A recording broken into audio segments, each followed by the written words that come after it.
Hello and welcome to the NFL DFS slate breakdown for Monday, December 11th. We are here. We got a 2-game slate tonight, so we're going to be going over that. Both the games start at the same time, so pick your poison and which one you want to actually watch. But I think it is an interesting slate, and there's some different ways to attack it. But before we do, come join us at LineStar. We got a couple promo offers I want to highlight tonight. For Thrive, Sleeper, Underdog, or Chalkboard, if you are a new customer to one of them, you can get up to 1 month free of LineStar.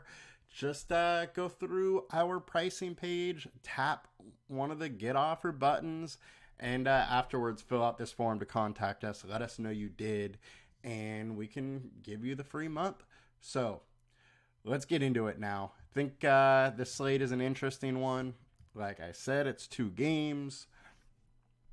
And the obvious high team total here is the Dolphins with a 9-point total higher than the next closest, which is Green Bay. So obviously the Dolphin stacks are going to be up there and pretty high ownership in Dolphins players in general.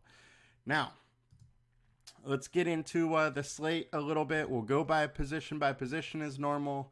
So all the quarterbacks are pretty similarly priced, pretty similarly ownership-wise, at least on FanDuel. Now, Tua is coming in at the 3rd highest ownership. I think that's super interesting. Look, it is going to be a blowout, but we know the Dolphins will be super aggressive, at least to start the game, and Tua is going to have his opportunities to go nuts. And with the 30-point game total, I would way rather stack him than anybody else, especially at lower ownership. So he is absolutely my preferred. Now, Will Levis coming on their side. Look, he is going to have to throw the ball a lot, but outside of that first just crazy game he had where he only had 19 completions and had 4 touchdowns for 240 yards, we haven't seen much from him. And I don't expect him to really do much today, and I don't think $1,400 in salary is enough to go to him over Tua or even Jordan Love at that point. Let's get over to DraftKings here and show some ownership there and talk about the quarterback position a little bit more. So on DK, Tua is the way to go. Highest owned. Jordan Love is next. And this is how I think it should probably break down a little bit more, especially with Tua only being 7,300. Now, Levis and DeVito are big time value options. DeVito has shown us a little bit of upside lately. I just don't expect that to continue. I mean, his upside was against Washington, who frankly has not been able to stop anybody through the air. So don't love going to him. Don't love going to Levis. I really do think it is either the Love or Tua show.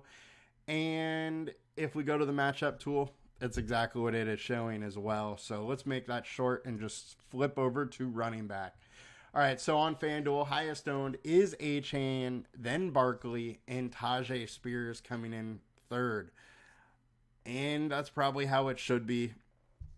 The one thing I will say is Mostert is a nice pivot off of that Achane chalk, as well as Derrick Henry, who we know at least is going to have the opportunity in, the first 2 quarters before Miami gets out to a lead. But if this game stays close into the 3rd, 4th quarter, Henry could absolutely, get there. The one issue is that in game slates or game scripts that Tennessee is down quick, Henry gets game scripted out pretty much. So while the upside is there if the game stays close, if they fall behind, then that majorly affects it. Mostert, look, he's going to have his opportunities. He still had 12 touches last game. And if he's the one that gets the touchdowns and not Achane, he can absolutely do something there. So I wouldn't totally forget about Mostert. And Barkley, look, he literally is the offense for the Giants.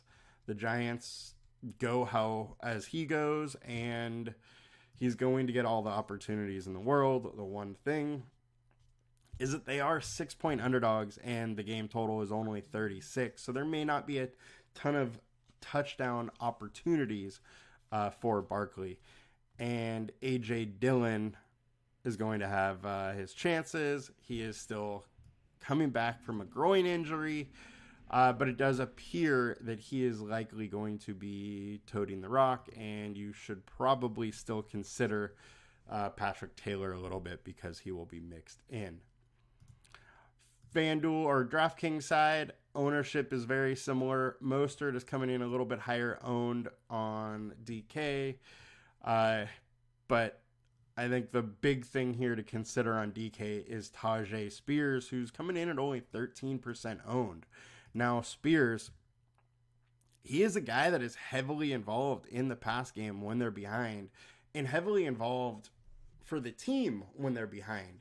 He pushes 60% snap share, frequently when trailing. So I like the spot for Spears on DraftKings. I think it's pretty interesting going to him, taking a little salary savings and upside if it's a script where Miami just goes totally nuts.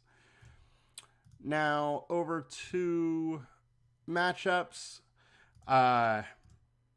Aaron Jones does have the better matchup. The one thing, though, is that he is likely to miss this game. That's why we have talked about A.J. Dillon. So Dillon is expected to be the RB1, but this is the matchup that Dillon would have. Stevenson was able to do good. Robinson has been able to do good. Several RB1s have been able to do well versus the Giants, and the game script is likely positive to him. So I get why you want to go there. The one thing, though, is he just has not impressed me as the RB1. As the RB1, 14 is his high. I mean, all season 14 is his high. But he just hasn't really been able to get it done, and I do have my reservations. It is a good matchup, though. Over the last 4 games, they have allowed 129.8 rushing yards, decent amount of receiving yards, and a touchdown per game to the running back. So there is a path to success for A.J. Dillon there.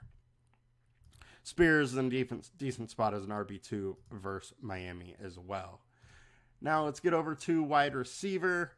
Look, Tyreek Hill is in an absolute smash spot, as is Jalen Waddle. One of them is going to go off. We know the Dolphins are going to throw the ball. They're going to stay aggressive through at least probably 2.5 quarters, and Waddle, Hill are going to get the work. So I don't mind going to either of them. Hill is obviously having just an unreal season, and besides Achane, there's nobody else that's likely to top 30 points. So I think that he might be a necessary tonight just because his ability to get to 30 fantasy points, which is going to be a big deal. I mean, you take him and Tua, and you got a lot of points right there already. You just got to fill in kind of the blanks from there. Dobbs is fine. He is getting a lot of targets weekly. Don't mind going to that spot. Waddle, I love him. Burks really just hasn't been able to get it done all season. I think Wicks is a nice ownership savings. There is a chance that his ownership gets steamed up a little in that, but I don't know if it necessarily will. Jalen Hyatt is, when he's got the play, he's done well. He has game-breaking ability. I just don't know if DeVito can really make him break the game. So that's my issue. He did play a little bit more. He got up to like 60% of snaps last week. If they go back to him in that realm, I don't mind the value play there. Darius Slayton has some upside as well and is cheap. The one thing I want to bring up here is Sterling Shepard has started to play more snaps over the last few weeks. He has 4 targets, 3 and 3. We know he is a good receiver. He has shown it in the past. If they give him a little bit more workload. I at least think he's interesting as a punt play. And he would probably be my favorite kind of punt, which is rough because you're talking about a wide receiver core that is big time. I guess I don't want to say beat up because they're fine health wise. They're just not getting the amount of reps they really need to be able to succeed. You know, there's like 6 guys and they just shuffle through them all and nobody plays enough of the snap share. And there's not a huge amount of targets to go around because they don't throw the ball enough because it's DeVito. But yeah, and then Packers wide receivers are definitely interesting. Watson is out, so Jaden Reed, Wicks, and Dobbs are all in play and in a decent spot. We go over to DraftKings, highest owned, Hill, Waddle, Hopkins. Those 3 should be the highest owned guys. They are the most for sure thing, but don't forget about Reed, Dobbs, and Wicks. I would say those 3, there is likely a guy there that kind of steps up and does something for the Packers. And then it's, Giants are absolute crapshoots pretty much. And I think Hyatt, Robinson, Slayton, or Shepard are all within play. Now get over to matchup tool. Obviously, Hill has a great matchup. Waddle has a great matchup. Dobbs is very interesting with the matchup to wide receiver 2s, although he will take that wide receiver 1 route. But when he has been 1, he has done very, very well this season, and he's got a lot of targets, especially end zone targets. So I think he's interesting. And there is a chance that he gets hyper targeted in this game without Watson. So I don't mind Dobbs. Reed is fine also. He has shown some big time ability over the last half of the season and do not mind him. Wicks is also in play. Wicks will be the wide receiver 3 and would have this matchup while Reed would have this one and Reed would have the Dobbs matchup once it all kind of filters through to Watson being out. And let's just get over to the tight end now. So high-owned guys, we got Okonwa, Kraft, and Bellinger. So I think that you can really go with any of them. You could also go with Smythe if you want to throw in that Miami stack. It's getting you different. He is cheap.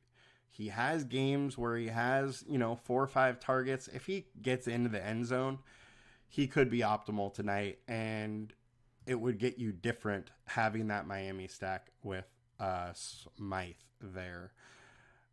Julian Hill has started getting involved a little bit lately, but I don't know if I would go there.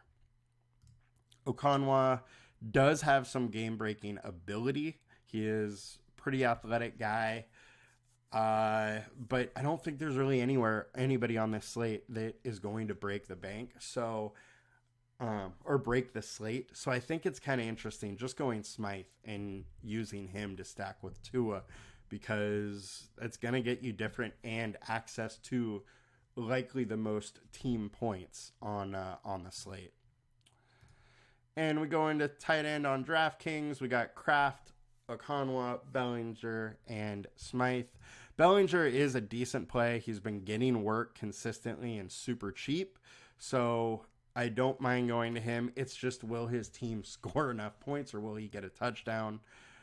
Kraft has got work lately. 6 targets last week, 2 the week before, and a touchdown, and then 2 the week before that. So I think 6 is likely a little bit of an outlier, and we can probably count on, 2 or 3 targets for really all of these guys. So none of which sticks out to me, and I'd probably be stacking that position a little bit just because, any of them could come through. Bellinger does have the best matchup. However, the guys that have done well against the Packers, Kelsey, Laporta, Hawkinson, it's some of the better tight ends in the league. So I don't really look too much into this as far as it being the best matchup. We know Bellinger is not at that level as far as a tight end. So, like I said, it could be any of them today.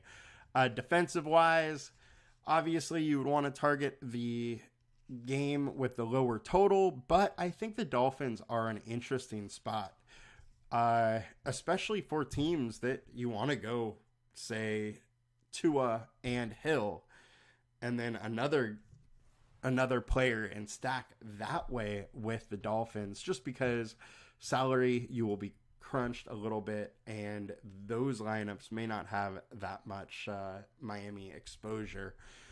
But do not mind going to Packers or Giants, as we really don't know what's going to happen in that game. The Giants are favored. They're a little bit cheaper. Just don't really love following the chalk there. And on DraftKings, Dolphins are the highest owned. 3,400 just is not expensive enough for them.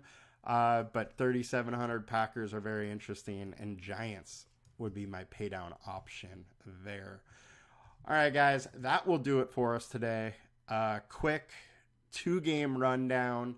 I am going to try and come out with the NBA DFS one as quick as I possibly can now, seeing as that it is already getting a little bit later in the day. All right, have a good one, guys. Good luck. See you later.